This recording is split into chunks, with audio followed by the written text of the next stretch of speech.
ఒక్కసారి కొమ్మూరి గోల్డ్ కి కాల్ చేయండి. తాకట్లో ఉన్న మీ బంగారాన్ని విడిపించి మార్కెట్ ప్రైస్ కి వాళ్ళు కొనుక్కుని మిగతా డబ్బులు మీకు ఇచ్చేస్తారు. రైట్, బ్రేకింగ్ న్యూస్ వస్తున్నాం మనం టీవీ స్క్రీన్ పై. పశ్చిమాసియాలో ఉద్రిక్త పరిస్థితులు ఏమాత్రం తగ్గట్లేదు. ఇరాన్ అమెరికా యుద్ధం రోజు రోజుకు ముదురుతోంది.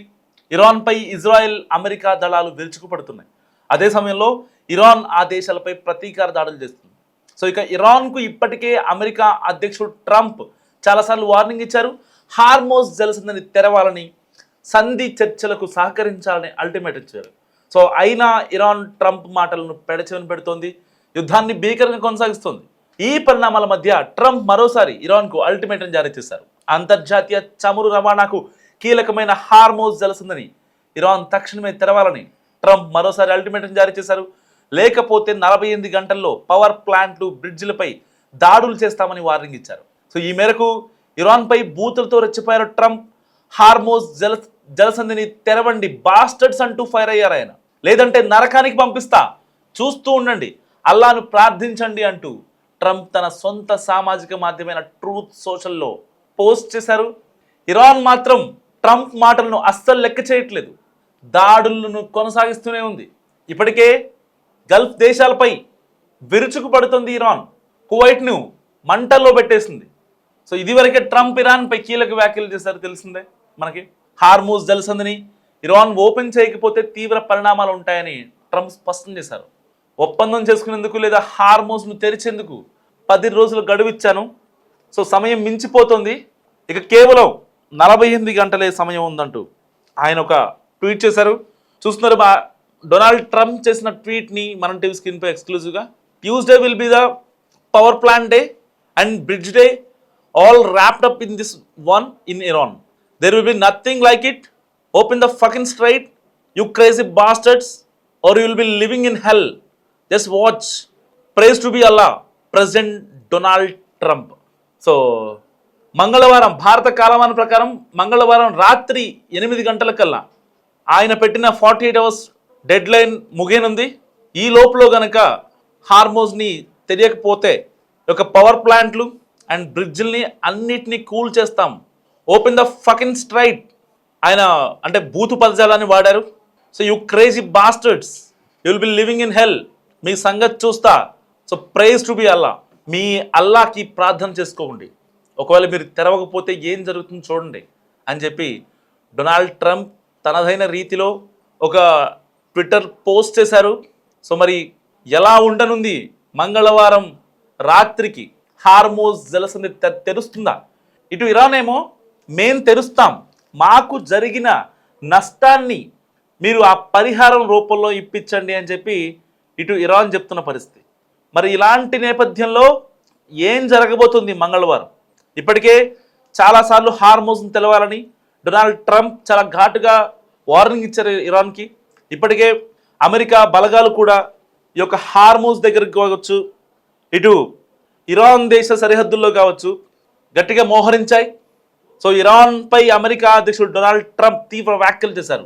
హార్మోజ్ జలసంధిని తక్షణమే తెరవాలని హెచ్చరించారు.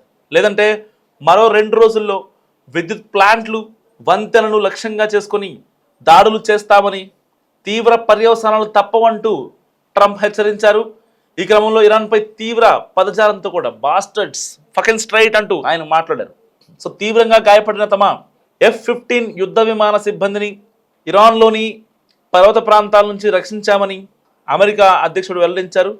పగటిపూటే దాదాపు 7 గంటల పాటు శ్రమించి ఈ రెస్క్యూ ఆపరేషన్ చేశామని చెప్పి కూడా ట్రంప్ చెప్పుకొచ్చారు.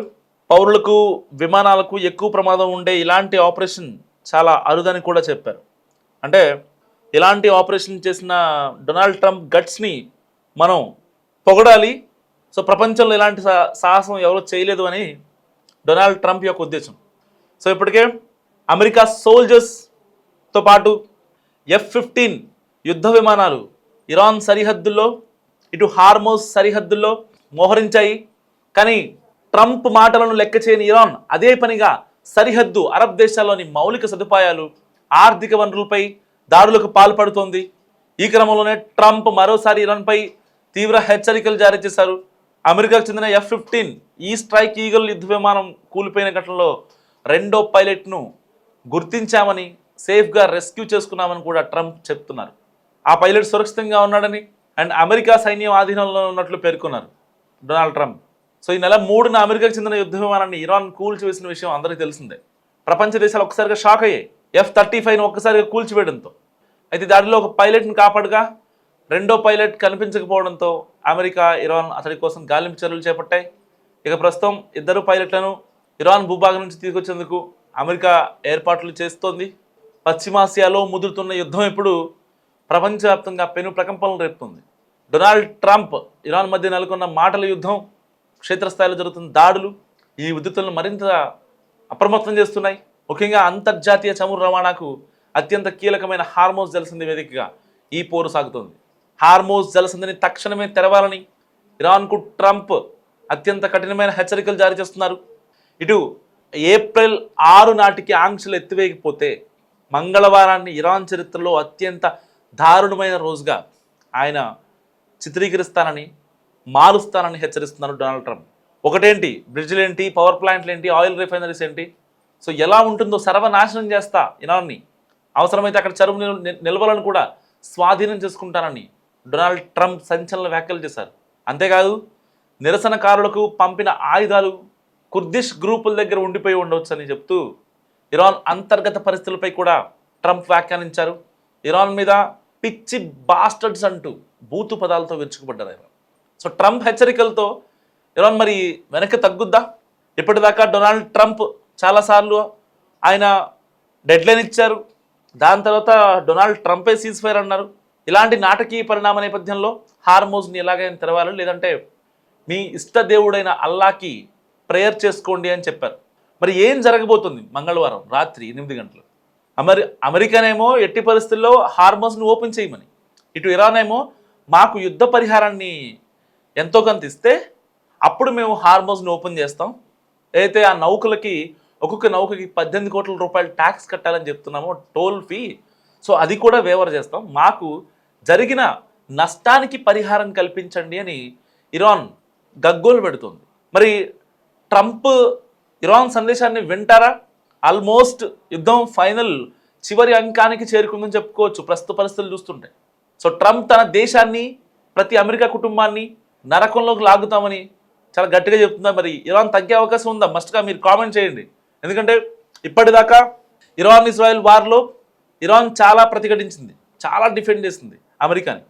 పెద్ద యుద్ధ విమానాలను కూడా F-35 లాంటి ఈగల్ వార్ వెపన్స్ని కూడా నేలమట్టం చేసేసింది. ఎవరు ఎక్స్పెక్ట్ చేయలేదు అసలు. ఒకవేళ చైనాకి అమెరికాకి ఇలాంటి యుద్ధాలు జరిగితే అప్పుడు చైనా కూల్చివేయచ్చేమో, ఒకవేళ రష్యాకి అమెరికాకి యుద్ధం జరిగితే కూల్చివేయచ్చేమో Russia, maybe or may not.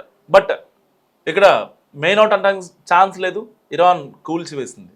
So మరి ఇజ్రాయెల్ ప్రధాని నెతన్యాహు ఆదేశాలను పాటిస్తూ పశ్చిమాసియాను ట్రంప్ దహనం చేస్తున్నారని, ఈ యుద్ధ నేరాల వల్ల అమెరికాకు ఎలాంటి లాభం ఉండదని హితవు పలికారు.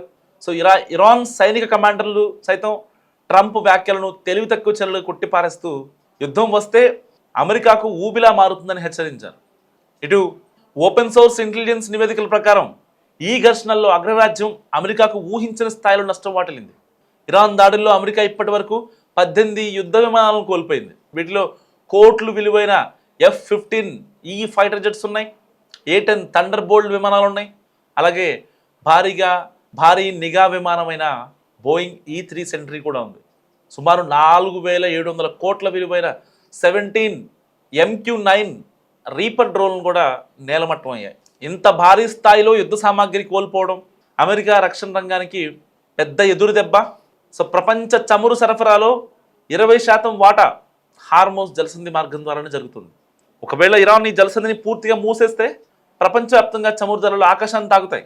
ఇది కేవలం అమెరికా కాకుండా ప్రపంచ దేశాల ఆర్థిక వ్యవస్థలన్నింటినీ దెబ్బతీస్తుంది.